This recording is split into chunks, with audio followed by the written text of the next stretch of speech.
Hi there, Dr. Brian here on Tuesday evening, just finishing my day at the Hills practice, and I've had a great day. I've had a great day looking after people and helping people experience more fun in their bodies.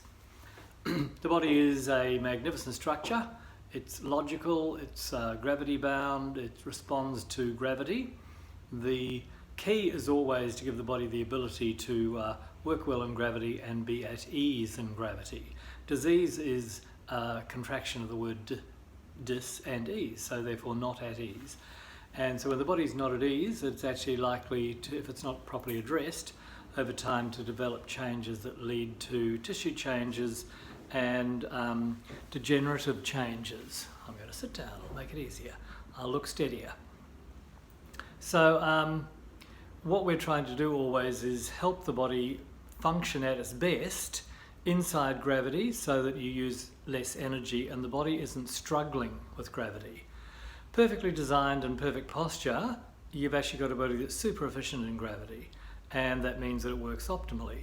So when I saw someone today and they've been doing a lot of sitting and standing in hospital because their dad's not well, there were two areas of particular strain in the very base of the back, the base of the ribs and the base of the neck. And if you think about that standing still for a while, those are three areas of load where the curves change, and there can be load there just to do with compression and standing. So adjusted beautifully, and he got up and felt way better. So what more could we ask? It's very delightful. That will lead to functional changes, which we won't record all at this point because he'll report how well he feels, and that is basically the only thing that really matters. What matters to the client. The science is almost for the academics, and I did watch an interview on the way down in the car, or listen to an interview, and it's interesting. It's very hard to find when you have two divergent paradigms.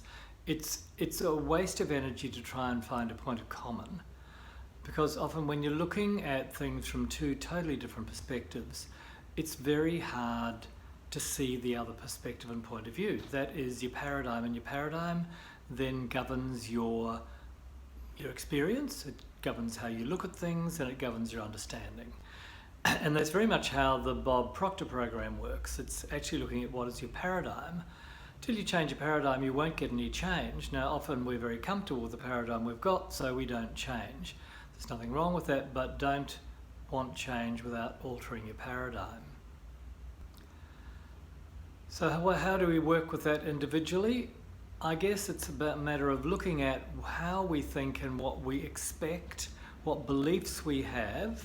They're often so woven through us that we're not aware that we have those beliefs. We're just aware that what we get isn't what we want. So we have to look back into that whole concept of belief and understanding.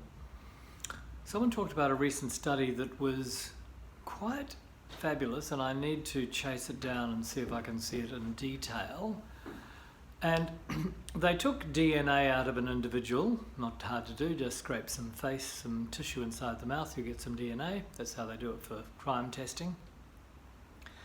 And they removed it from the body, and they wanted to see if the DNA was still responsive to that physiology of the body while it wasn't in the body.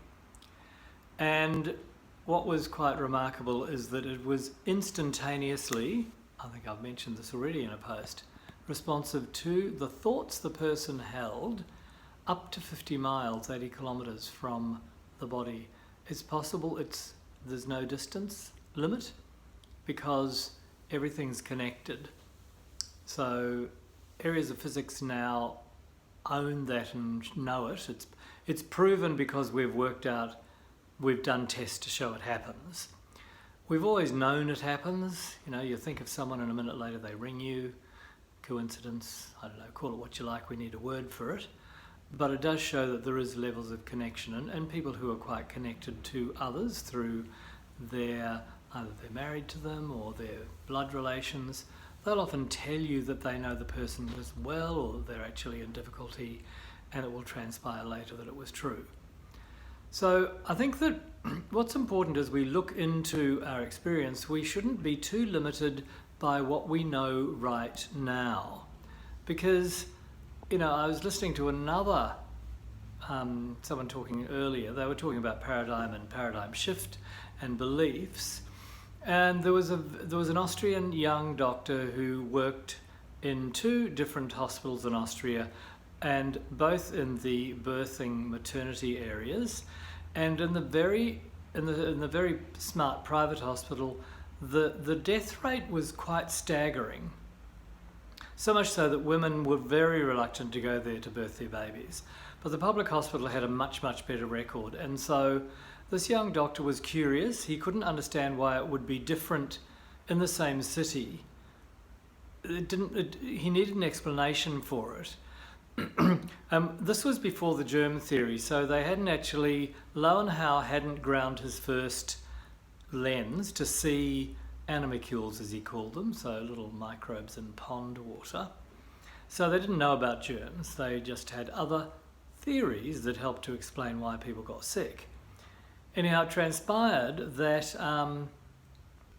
the senior physicians who were birthing the babies would commonly come directly from the morgue from doing pathology post-mortem and walk in and help a woman birth her baby.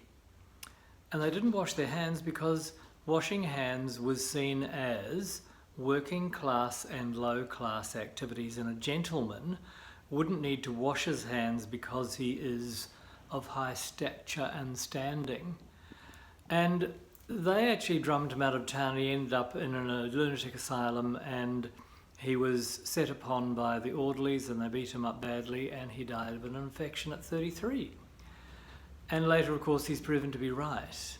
So I do believe that we need to be wary of being too certain about what we know, considering that we often don't know what we don't know.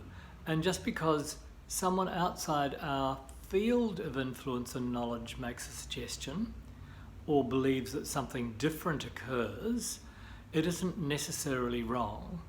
And the two views can coexist, because one is often related to, say, a mechanical injury where there has to be some sort of direct surgical intervention, and the other is often relating to a subtle change in function that is not going to be amenable to a surgical intervention, but may well be respond well to something that's less dramatic.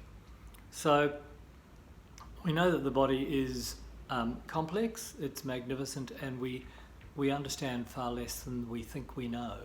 There's much more to know that we don't understand. And on one level in quantum physics, knowing it brings it into existence. But on the other end of quantum physics, just because we can't see it, it doesn't mean it doesn't exist. So, the future you exists, and you can be that person once you believe it with enough certainty and passion that you will take the actions that'll get you there. It's all about actions. So I'm going to wish you well, and I hope you have a great weekend. No, it's Wednesday tomorrow. Have a great midweek hump day. I'll speak to you soon. Bye.